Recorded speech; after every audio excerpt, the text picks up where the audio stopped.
നമുക്കെല്ലാവർക്കും ഉള്ള ഒരു ബുദ്ധിമുട്ടാണ് ഹെന്ന ചെയ്യുക. അല്ല, ഹെന്ന ചെയ്താൽ തന്നെ പിന്നെ അത് 1 മാസം അല്ലെങ്കിൽ 1.5 മാസം വരെ ആ ഒരു കളറ് എന്തായാലും നിൽക്കാനുള്ള കാര്യങ്ങൾ ചെയ്യണം. അപ്പോൾ അതിനൊക്കെ വേണ്ടിയിട്ടുള്ള ഒരു നല്ല റെമഡി ആട്ടോ ഈ പറയുന്നത്. ഹായ്, അപ്പോൾ നമ്മൾ ഹെന്ന തേക്കുന്ന വീഡിയോയും ഹെന്ന എങ്ങനെയൊക്കെ ചെയ്യണം എന്നുള്ളതും ഞാൻ വീഡിയോ ഇട്ടിട്ടുണ്ടായിരുന്നു. അതിനുശേഷം പിറ്റേ ദിവസം നീലാംബരി തേക്കണത്. നമ്മൾ അതോടുകൂടി ഇപ്പം വൈറ്റ് ഹെയർ തലമുടിയിലുണ്ടെങ്കിൽ നമ്മൾ നാച്ചുറലായിട്ടാണ് ചെയ്യുന്നത് അല്ലേ.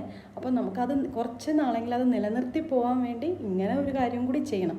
എങ്കിൽ മാത്രം, അല്ലെങ്കിൽ ഒരു 2 ആഴ്ച കഴിയുമ്പോൾ ചെറുതായിട്ട് നമ്മുടെ ഈ ഫ്രണ്ടിലത്തെയൊക്കെ മുടി ഒന്ന് ചെറുതായിട്ട് അതിൻ്റെ കളറൊന്നും മങ്ങി തുടങ്ങും. കാരണം നമ്മൾ മുഖം സോപ്പൊക്കെ ഇട്ടോ, സോപ്പ് അല്ലെങ്കിൽ എന്താണെങ്കിലും കടലപ്പൊടി എന്തെങ്കിലും ഇട്ട് വാഷ് ചെയ്യണം. അപ്പോൾ അത് എപ്പോഴും അവിടെ ഒന്നൊരു മസാജിങ് പോണതാണ്. അപ്പോൾ അത് അവിടുത്തെ കളറൊക്കെ പെട്ടെന്ന് പോകും.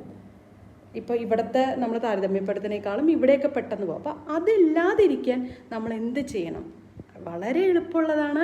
അതേപോലെ എന്താ പറയുക, നമുക്ക് കൂടുതൽ ബുദ്ധിമുട്ടുമില്ല, നമ്മുടെ അടുക്കളയിലുള്ള സാധനമാണ്. അപ്പോൾ തീർച്ചയായിട്ടും ഇതേപോലെയും കൂടി ചെയ്യാൻ നോക്കുക. അതും നമ്മൾ ഡെയിലി ബേസിസിൽ അതൊന്ന് കുളിക്കുന്ന ടൈമിൽ ഇതൊന്ന് അപ്ലൈ ചെയ്ത് കൊടുക്കുക. അത് വളരെ ഉപകാരം കേട്ടോ.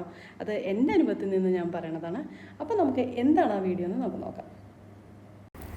അതിനുവേണ്ടി നമ്മൾ ചായ വയ്ക്കുന്ന പാത്രമോ അല്ലെങ്കിൽ ഒരു ചരുവം എടുത്താൽ മതിയായിരിക്കും.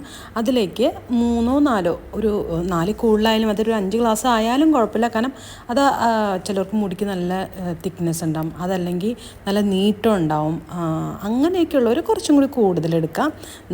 നമുക്കറിയാം നന്നായി തിളപ്പിച്ച് ഇതിന് ശേഷം നമ്മൾക്ക് ഇതിലേക്ക് ചായപ്പൊടിയാണ് ഇട്ട് കൊടുക്കേണ്ടത്. ആ ചായപ്പൊടി എന്ന് പറയുന്നത് ഞാൻ 1 ടീസ്പൂൺ 2 ടീസ്പൂൺ അല്ല കേട്ടോ, ഒരു 6 അല്ലെങ്കിൽ 7 ടീസ്പൂൺ നല്ല കടുപ്പമുള്ള ചായപ്പൊടി തന്നെ യൂസ് ചെയ്യുക. അതിന് വേണ്ടിയിട്ട് ആ ഒരു ചായപ്പൊടി ഇട്ട് കൊടുക്കുക. എന്നിട്ട് ഇതൊരു 5 മിനിറ്റോളം നന്നായി വെട്ടിത്തിളയ്ക്കണം. കാരണം അതിലേക്ക് നല്ല കളറ് അത്രയും ഡാർക്ക് ആവണ വരെ നന്നായി തിളപ്പിച്ചിട്ട് ഇതൊന്ന് ഇപ്പം നിങ്ങൾക്ക് കണ്ടാൽ തന്നെ മനസ്സിലാവും. നമ്മുടെ ആദ്യത്തെ ആയതും ഇപ്പോഴത്തെ നല്ല കളറ് വന്നിട്ടുണ്ട്. അതിന് ശേഷം ഇത് നന്നായി ഒന്ന് ആറാൻ വയ്ക്കുക. കാരണം തണുക്കണം നമുക്കത്. തണുക്കണ സമയത്ത് നിങ്ങൾക്ക് ഒരു കാര്യം കൂടി ചെയ്യാം. ചെറുതായിട്ട് ഞാൻ നേരത്തെ പറഞ്ഞ നെറ്റിയുടെ അവിടെയൊക്കെയുള്ള മുടി നിങ്ങൾക്ക് വേണമെങ്കിൽ സൈഡിൽ പെട്ടാം. അതിന് ശേഷം കുളിക്കുമ്പോൾ നന്നായിട്ട് ഈ വെള്ളം ഒഴിച്ച് തല കഴുകുക. ഇത്ര മാത്രം ചെയ്താൽ മതി.